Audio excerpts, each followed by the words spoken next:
This is a Thunder Game Report. Hi, I'm Randy Renner at Chesapeake Energy Arena, where the Thunder and the Denver Nuggets tip off a little bit after 7 o'clock tonight. Had a chance to visit with both coaches before the game. Thabo Sefolosha gets the start tonight back in the lineup after missing the game in Milwaukee with the flu. And Brian Shaw, the head coach of the Denver Nuggets, had some very complimentary things to say about Serge Ibaka. Here are Scott Brooks and Brian Shaw. Coming off the road from the trip, what do you think you learned most just about this? I think it's the things that I already know, that we're very competitive. We have a group that does not like to lose. Even the game that we were down in Golden State, middle of the fourth quarter, we always felt that we can make another run at them and make it a game and make it a close game. And we obviously, that was one of the best games of the year. Unfortunately, we didn't win. But we've always been very competitive. I don't think that changes. The group we have and the group of guys that we have in the locker room are very, very competitive. They enjoy playing the game, and I think that's something I already knew.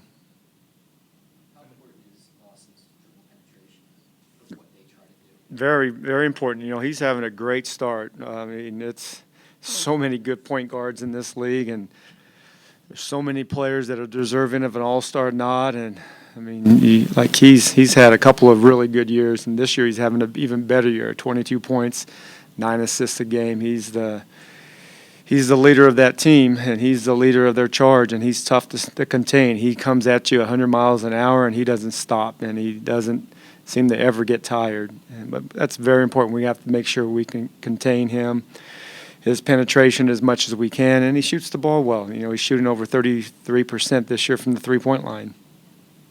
I know you're a one-game at a time kind of guy, but have you looked at the six-game homestand as a whole and how you'll prep? And is it you look at a 6-0 run?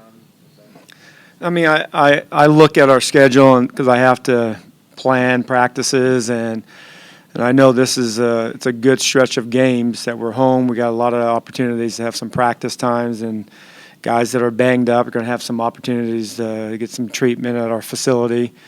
But then also we have some very tough teams, and we have some of the best teams in basketball coming into our building in the next 6 games. Don't look at the record. I just look at, our focus is to win this game and go from there. The 3 teams you've lost to are all visiting. Chance to get even? Or? Well, it's always, an opportunity to come back into our building and get the win. I don't know if we have that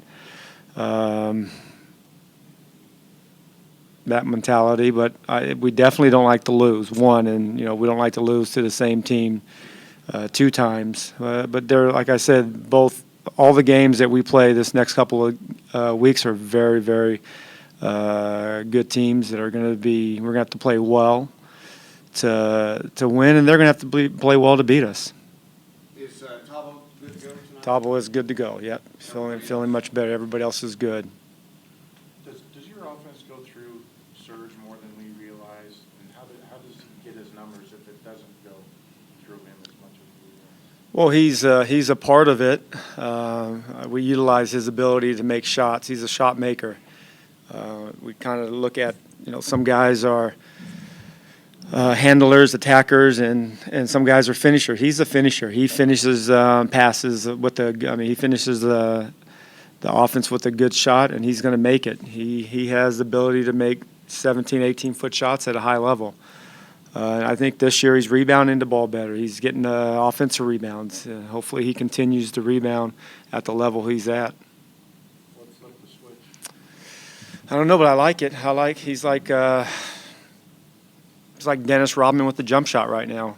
So that's good stuff. We want him to keep rebounding the basketball. That's a good thing for us when he rebounds, and he should. But he has to continue to focus on rebounding, blocking shots, and running the floor, and then open jump shots. Has he made a concerted effort in terms of boxing out? we have as a team. We've talked about that for many years. I mean, every team does. Box out. It's something that you were taught as a youngster playing this game, but at this level, at times that you just use your athleticism to try to get the ball. But other teams that we play against are just as athletic, and so you have to make sure you put contact first before you get the rebound. I think we've done a much better job, Serge, particularly. Andre Miller played till he's 40? Yeah, why not? He's still good. I mean, the guy, I don't know. I coached him, played against him, or coached him in Denver for 3 years. The guy is such an amazing high IQ for the game. And I think he can play in his 40s. And you wonder how he does it. He doesn't look athletic, and I thought that in 24. yeah, I mean you did, but surprisingly, he's one of those sneaky athletes. He's a better athlete than he looks. It's kind of like you and I. I do have one question for you. What adjustments, Brian, have you made offensively? Because obviously it's different today over the last 6 versus the first 3.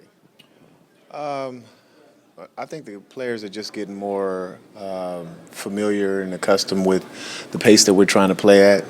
We've wanted to play fast. I think it got misinterpreted when I said that we want to be better in our half-court execution, as well as some other areas that we wanted to slow the ball down. Obviously we want to take advantage of Ty Lawson's speed, but we were realistic about the fact that 2 of the guys we missed from last year's team, Iguodala and Corey Brewer, are gone, and they were 2 of our better wing runners, lane runners. So, the guys are just getting accustomed to playing at that pace, which we work on every day in practice. And, so it's resulted in the scores being higher. But unfortunately for us, on the defensive side of it, we're giving up a lot more points too. So that's an area that we definitely have to adjust immediately.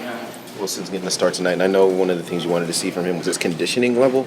Is he where he needs to be, or does he still have a little ways to go there? No, he's still not where he needs to be, and he still kind of is on a minute restriction, so to speak. So, he will be starting, but I'll have to distribute his minutes a little bit differently, but, he's making progress. What's the cap on his minutes, Brian?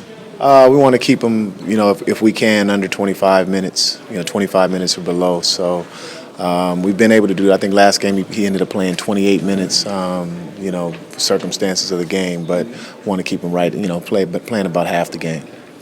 Someone tweeted me today, and I've gotten this a couple of times, when would Quincy Miller get a chance to play in your rotation? How far is he away from getting a chance? Well, he may be closer to getting a chance. Some of our perimeter players continue to struggle shooting the ball from the outside, as well as defending their position. But, he's a young player that, he's been putting in his work, doing his individual work, prior to practice every day and before the games, as well as watching a lot of film, which I think is important for him, studying his opponent. And just kind of watching right now, So, we just tell him all the time to stay ready so he doesn't have to get ready. So he's preparing himself as if he's going to play every game, and you never know. He may get a call at some point. He has to be ready for it. How impressive have you been with Serge Ibaka lately and some of the numbers he's putting up? He was a point of emphasis for our team at shoot-around. His presence, obviously, defensively in the paint, altering shots and blocking shots is huge for this team. We understand that. He's playing with a lot of physicality, and we told our players to embrace the physicality of this team overall with Adams and Perkins and Ibaka. But, he's really coming into his own as a player. He's rounded his game out, so he's always been able to kind of knock down that, 15-foot jump shot. I think he's extended his range, and is posting up a little bit better as well. But where he makes his mark is really on the defensive end. No, it's really early, and you guys, as a collective group of coaches, will determine, is he a guy that registers as a potential all-star player in the conversation in the West? I think so. He's not the dynamic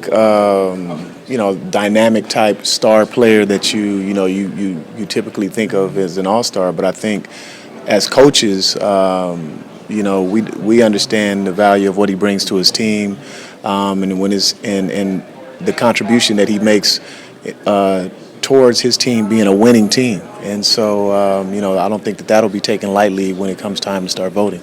In the bottom line department defensively, is it more important to slow down Durant or Westbrook? The answer would be C, both. You know, they're a heck of a 1-2 punch, and I don't know which one you. Just one guy. Which guy?